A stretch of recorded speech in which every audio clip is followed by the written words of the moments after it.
Well, Syracuse won the game, and there was obviously some good, and there was some bad against Holy Cross. We're going to break it all down here on Locked On Syracuse.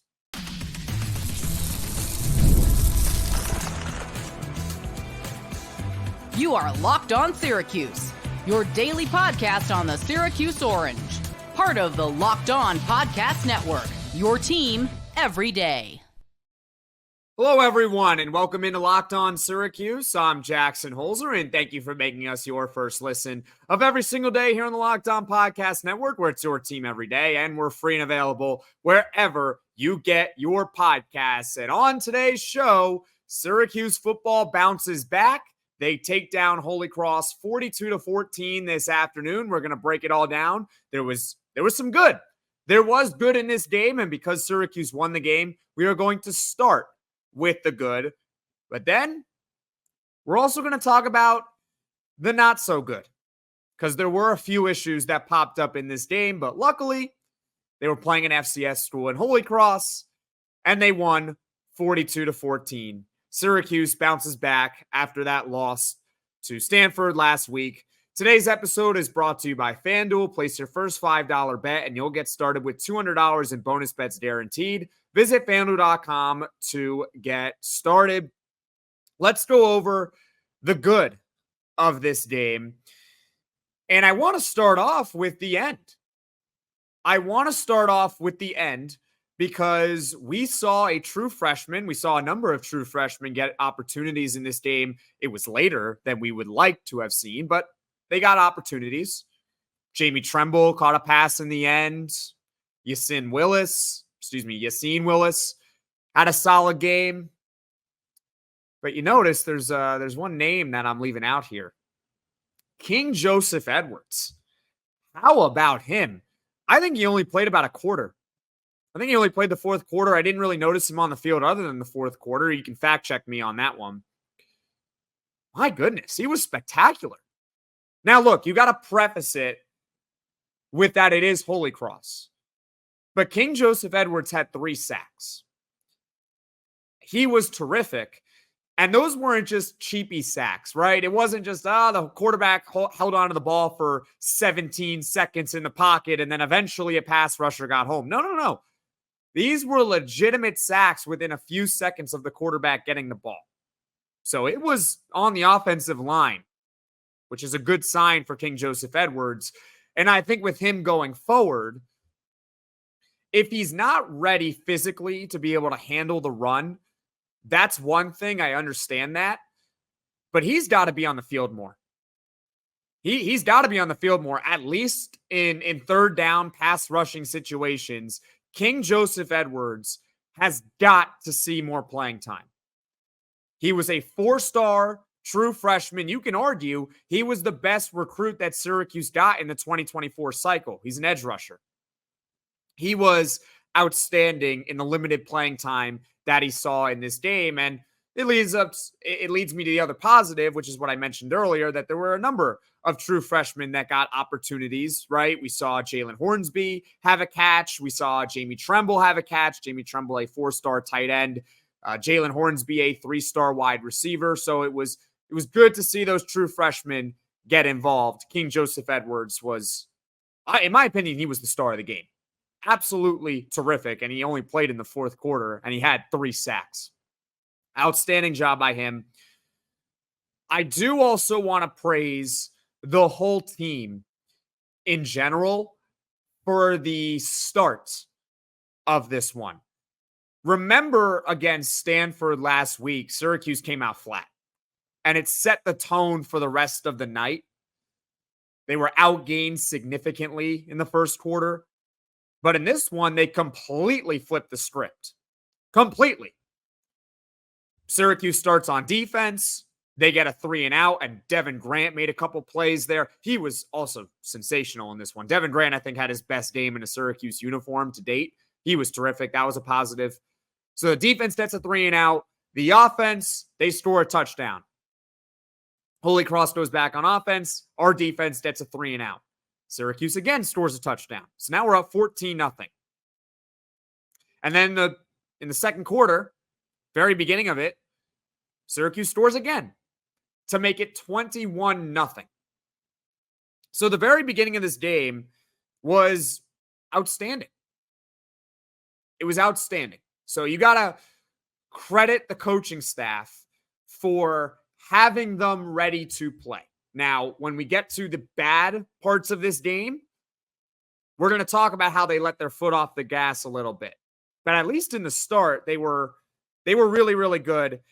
They outgained Holy Cross in the first quarter, 204-14.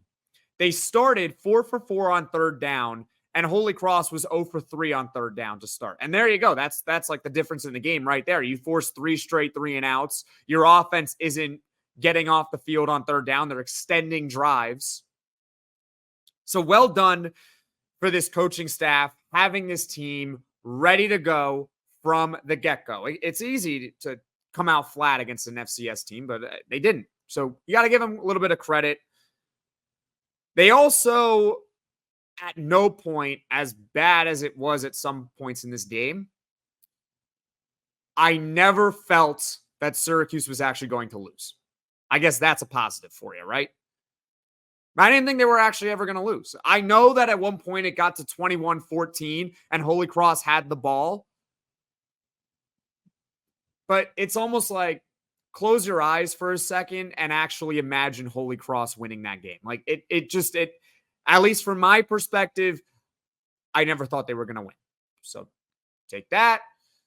Other positives, Jackson Meeks. Jackson Meeks was really good. How about him? I spoke about in the lead up to this game when I talked about the lineup changes that Syracuse was making, that Jackson Meeks was now the number 1 wide receiver on the depth chart. Because, well, their normal number 1 receiver, Zeed Haynes, he is still out due to a personal matter, and I just hope that everything is okay with him. He's still out. He didn't play today. I don't think he was even on the sideline either, so you just got to hope that he's all right. And when I do have an update with Zeed Haynes, I will be sure to share it. But at least in this game, they didn't miss him. They didn't miss him at all. Jackson Meeks finished with 10 catches for over 160 yards and a touchdown. That is a career day for Mr. Jackson Meeks. In fact, I'm pretty sure that's more yards that he had in this game than he had in his entire career prior to Syracuse. I'm going to have to look that up, but I'm pretty sure he didn't even have 160 total yards at Georgia in 3 years. But Jackson Meeks getting his opportunity as the wide receiver 1. He was getting open all afternoon. He was Kyle McCord's number 1 target. And finally, because I think this is going to set us up for the bad parts of this game. Once again, Syracuse beats Holy Cross 42-14. They are now 3-1 on the season, which is good. They were actually able to run the football with their running backs. I'm going to give you the stats. LeQuint Allen, 16 carries, 81 yards. That's 5.1 yards per carry. Will Nixon had 7 carries for 29 yards, 4.1 yards per carry. Yassine Willis, 4 carries, 27 yards, 6.8 yards per carry. There were others mixed involved there. Jaden Hart, he's another true freshman that got involved late in the game. 1 carry for 11 yards. The Syracuse running backs, they were gaining good yards on the ground. And I know people are going to criticize the offensive line, but at least in their run blocking, I actually thought it was pretty good. I saw gaping holes for a lot of the game, which is what you would expect when you're going up against an FCS team. So the good parts of this game, we saw a lot of true freshmen. KingJosepth Edwards was sensational, literally led off the podcast talking about him. Jackson Meeks, he seized the opportunity as a wide receiver 1. 10 catches over 160 yards. I never actually felt Syracuse was going to lose, even though it got hairy at times. Never thought they were going to lose, which is good. And the running backs and at least the run blocking were pretty good today. But coming up, we're going to get to the not so good aspects of this one. With Robinhood Gold, you don't need a silver spoon to eat up the financial favors of the 1%. Robinhood Gold allows others to get the rates and perks usually reserved for the high society. Now, The resourceful individual with Robinhood Gold can earn the very liberal rate of 4.5% APY on uninvested cash, receive unlimited 1% deposit bonuses, and be rewarded with a handsome 3% retirement boost on an IRA account. Robinhood Gold provides the privileges of a high net worth for any net worth. These generous benefits are now available for only $5 a month. The new gold standard is here with Robinhood Gold. Sign up at Robinhood.com/gold. Terms apply. For product-specific disclosures, visit Robinhood.com/gold. Investing involves risk. Rate may change. Gold membership is offered by Robinhood Gold, LLC. Syracuse beats Holy Cross 42-14 this afternoon. They are now 3-1 on the season. We just talked about the good aspects of this game, but yeah, it wasn't all positive. It was not all positive, all right? We do have to talk about some of the bad stuff that happened in this game. And I'm sure in the first segment of this show, you guys were like, come on now. Like, come on, Jackson, get to some of the bad here. Where to begin? I'm going to start with the run to pass ratio. I don't know what it is with our play calling. It's not that any individual play is bad. I don't often, at least with Syracuse, when they're on offense, criticize the actual play that they are running. Like the actual one. Like if it's a screen pass, bubble screen, a short hitch, a deep ball. Usually that's not the problem. The problem is they are not running the ball enough. And it stems from the Stanford game when they did not run the ball enough.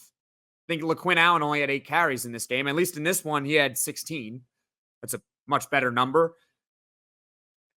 This staff just, for whatever reason, I don't know why they give up on the run. And the offensive coordinator is Jeff Nixon, but it's not just Jeff Nixon. I mean, Fran Brown's the head coach too. I don't know why this staff doesn't try running the ball more often. Kyle McCord threw the ball 50 times. 50 times against Holy Cross. Again, it's like they managed the game like they were losing the whole time. I don't know why they don't try to run the football more. And what is a screaming indictment on it is the fact that when they did try to run the ball, it actually worked. Once again, here are the average yards per carry for the running backs. LeQuint Allen, 5.1 yards per carry. Will Nixon, 4.1 yards per carry. Yassine Willis, 6.8 yards per carry. They ran the ball with those 3 running backs 26 times. And all of them had at least 4 yards per carry. 2 of them were over 5. 1 of them nearly 7. So they were running the ball effectively. Yeah, there were times in this game where LeQuint Allen or whoever would get stuffed for 1 yard, but that's going to happen. Even against an FCS school, not every run is going to be a 90-yard touchdown. Right? When you're running the football, you are not expecting to hit your head on the goalpost every play. That's not the point of running. The point of running is to open up the pass. And Syracuse just doesn't run the ball enough. Not enough design runs in this one. It was not good. I think in the first half, I had it charted. Syracuse had 34 design pass plays in the first half compared to 14 design runs. I'm going to do the quick math for you. So 34 out of 48 is 71%. That means in the first half, Syracuse was throwing the ball or called a designed pass play 71% of the time. Especially against a school like Holy Cross, when the run is actually working, you can't be throwing the ball 71% of the time. Generally, I think a good rule of thumb in a normal game script is about 60-40. You can even argue 55-45. You should always, usually you're going to throw the ball more often than running on a normal game script. But 55 to 60% design plays. Not what actually happened, designed pass plays. Because when a quarterback gets sacked, it counts as a rush, but it wasn't a design run. or when a quarterback scrambles like Kyle McCord did in the first half at one point, it's not a design run. I'm talking about design pass versus design run, and 71% of the time they called pass plays. That can't happen. They got to fix that at some point, all right? That's now 2 straight weeks where I just don't think this team is running the ball enough. What else? We can talk about the defense a bit, but I really don't want to hammer them too much. I really don't, because I think they only had one bad quarter, and that was the second quarter. That's it. I really don't want to bang on them too much. On the first touchdown for Holy Cross, which made it 21-7, it was a clear miscommunication, blown coverage. Syracuse was playing cover 1, and which for football novices out there who don't know what that means, it means that Syracuse was dropping one safety back. Okay? Jaden Gould, who was the corner that was beat on the play, it's not necessarily his fault. It was just a miscommunication. It was on him. It was on the whole secondary in general. He didn't follow his man down the field. He kind of stopped short. And Elijah Clark, the deep safety, was running to the opposite side of the field to a different wide receiver, which left the Holy Cross receiver wide open, and it was a 63-yard touchdown. Yeah, I mean, you can't have that happen during a game, but look, breakdowns, I get it. And on the second touchdown for Holy Cross, sometimes you got to tip your cap. I mean, that was a great trick play. It was a toss play out to the right near the red zone, and the halfback threw it to a wide open tight end. All right. But other than that, I thought the defense was terrific. I thought they bounced back in a nice way. Sure, I mean, you could argue the secondary should have been better, but I thought they were pretty good. Let's get to special teams. Oh, man. Okay. All right. We need to have a talk. Ladies and gentlemen, we got to have a conversation about our special teams. Oh, my goodness. Before I get to the kicking game, there were so many. I think there were 3 penalties off kick and punt returns in this one. 2 of them were like blocking the back or a holding, which took away some big returns. And there was another one where it was late in the game and Jackson Meeks just got too excited for his teammate and ran into the white, which you can't do along the sideline, and that's a penalty. Regardless, that's not acceptable. I mean, for Jackson Meeks, I get it. I'm not going to bang on him too much, not just because he had a great game, but also because you're getting excited for your teammate. You're hyping up your teammate. Did he maybe go a little bit too much by actually breaking the rule? Yes. I can live with that, though, especially at the end of the game when you're already up by 28 points. I can live with that. What I can't live with is the other 2 times when you're committing holding calls on a kick return and a punt return. That is not okay. So you gotta solve that. All right, we're going to get to the kicking game now. 0 for 3 on field goals. None of the field goals were actually that far away. Oh boy. All right. I don't think Brady Denenberg can be the kicker anymore. I don't think he can be the kicker anymore. I'm sorry. No hard feelings. I understand that kicking is hard. It's a lot harder than it looks. I get it. But he can't be the kicker anymore. The first field goal was a 28-yarder in the third quarter. And there's no coaching. There's no coaching or teaching moment to that. It was a 28-yarder that got blocked. And you can say, well, it got blocked. How's that on Denenberg? When a field goal is 28 yards, it's that short away. All the kicker has to do to make it a Division I kicker is hit a pop-up to center field. That's the way you got to look at it. You got to just hit a pop-up because you know you're going to have the leg to get it there. It's 28 yards. You're a Division I kicker. He has the leg to do it, okay? That's not what I'm saying. But you got to kick it high enough. You got to get it over the line. What is the teaching moment? And if you are an ex-coach or an ex-player, please leave a comment in the comment section below. What is the teaching moment there when a kick is blocked by someone who is not on the edge. They're not coming around the edge. They are just jumping up and getting a hand on the ball. What is the coaching moment there?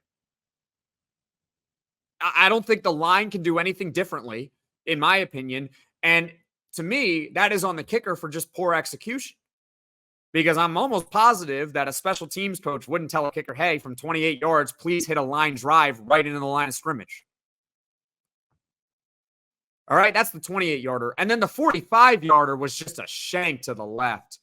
I mean, there was no excuse on that one. That was a really ugly attempt from Brady Denenberg. So now you're 0 for 2 in kicking.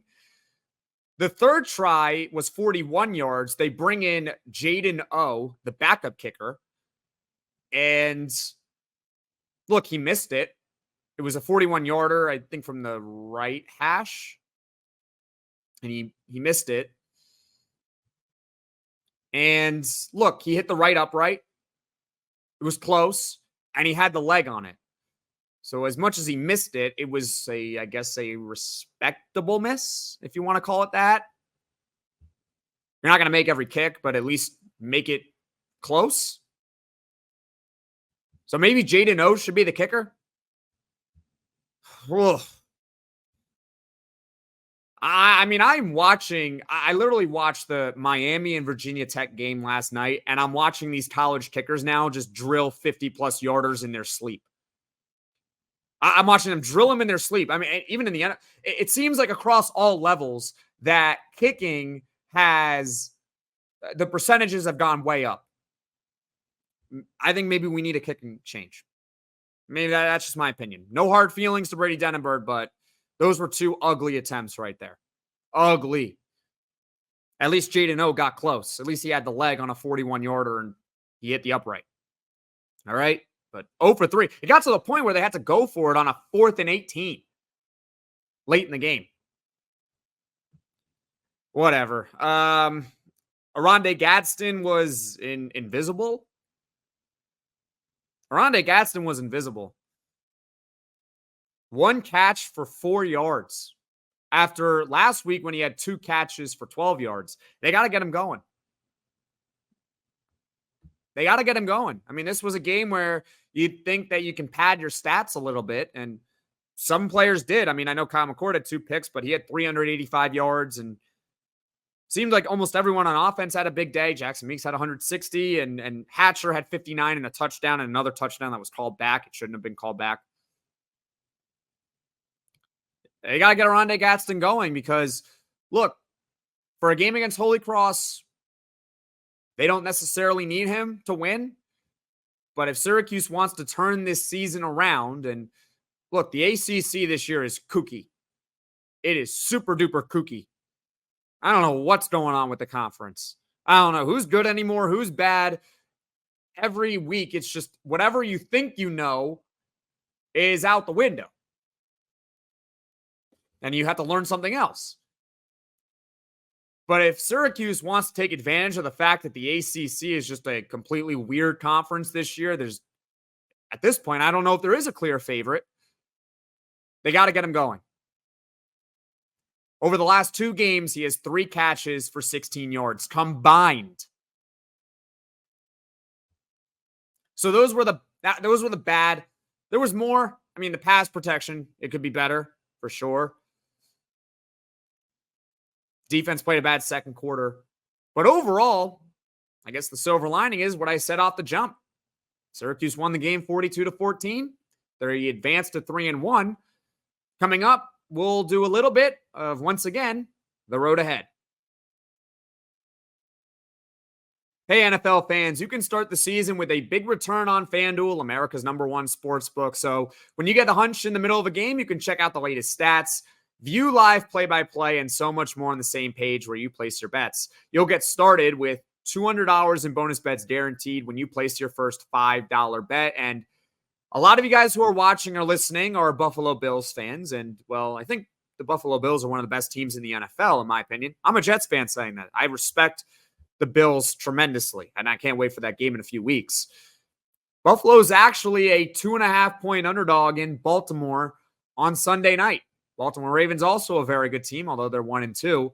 It's going to be one of the very few times this season that the Bills are underdogs in this one. Now, I don't know how the game is going to go, but it should be a good one, should be close. And if you're a Bills fan, you want to bet that 2.5-point line, well, feel free to do so on FanDuel. That's FanDuel.com. All right, so the road ahead for Syracuse football after their 42-14 win over Holy Cross this afternoon. We already went over the good. We went over the bad. Let's talk about the road ahead for this team.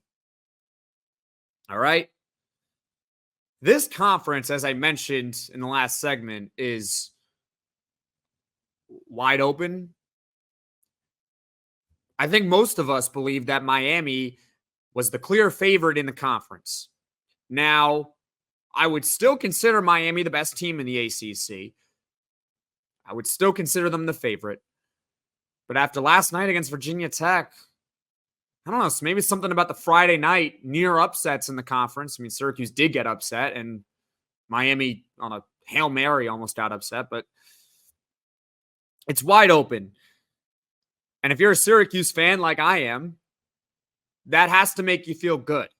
The question is, can the Orange take advantage? I'm also looking at the scores from today. I didn't get a chance to really watch the other games. NC State did beat Northern Illinois. That's good for them.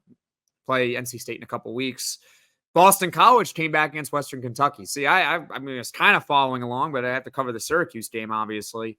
And Notre Dame and Louisville are still in the first quarter. Notre Dame has an early lead. We'll see by the end of this what is happening in that one. But it's got to make you feel good as a Syracuse fan. The question is, can they take advantage? What I will say is this team has to play more like it did against Georgia Tech than it has done for the past 2 weeks. Okay? If I had to rank the games, I would say the best game that Syracuse played this season is against Georgia Tech. That was the best one they played. The second best game, I would probably say Ohio. Honestly, I don't know if they played better or worse today than they did against Stanford. The difference is that they were going against an FCS school. So it's hard to gauge it. But they were sloppy. They were definitely sloppy today against a team that they clearly had more talent. They were clearly bigger, faster, stronger than. You can't play like that against, well, UNLV, which is coming up on Friday night. I don't care who the quarterback is for UNLV. If Syracuse has 3 missed field goals, they can't get Oronde Gadsden going. If they have breakdowns in the secondary like we saw against Holy Cross, if the offensive line cannot hold up in pass protection, if Jeff Nixon decides not to run the football anymore, Syracuse will not beat UNLV next week if those things happen. Period. Sorry to keep it blunt with you all, but we have seen this team play well. So they absolutely can beat UNLV. NC State, I know they just beat Northern Illinois. I still believe they can win that game. The opportunity is there. The opportunity is there. They just have to play significantly better. I'm not doubting the talent. If that eases you a little, I'm not doubting the talent on this team. I'm doubting whether they can actually put it all together consistently like they did against Georgia Tech. If they can do that, they can have a really nice year. And we'll look back at the Stanford game and say, hey, I was just a blip in the radar. Those are my thoughts. Leave a comment in the comment section below. Your thoughts on the road ahead. Did this game change your outlook on Syracuse? Is it still the same? I'm in the same boat. Call me optimistic. As bad as they played, as sloppy as they played, I don't know if they can play much worse. I think they will look better on Friday night. Just please run the football. I mean, my goodness, run the football. How about that? If we run the football, I think we'll be okay. All right. So those are my thoughts on the road ahead. Once again, Syracuse knocks off Holy Cross 42-14 in the Dome this afternoon. It wasn't perfect, but they got the job done. And thank you for making Locked On Syracuse your first listen today. For your second listen, go to Locked On College Football. From NIL deals to never-ending conference realignment rumors, post-game recaps, Spencer McLaughlin has you covered this season on the gridiron. Find Locked On College Football on YouTube or wherever you get your podcasts. And folks, thank you all so much for watching. Thank you so much for listening. If you like this video, click that like button. And if you really liked it, subscribe to the channel, turn on those notifications so you know right away when I am dropping the next podcast. And Syracuse football is 3-1.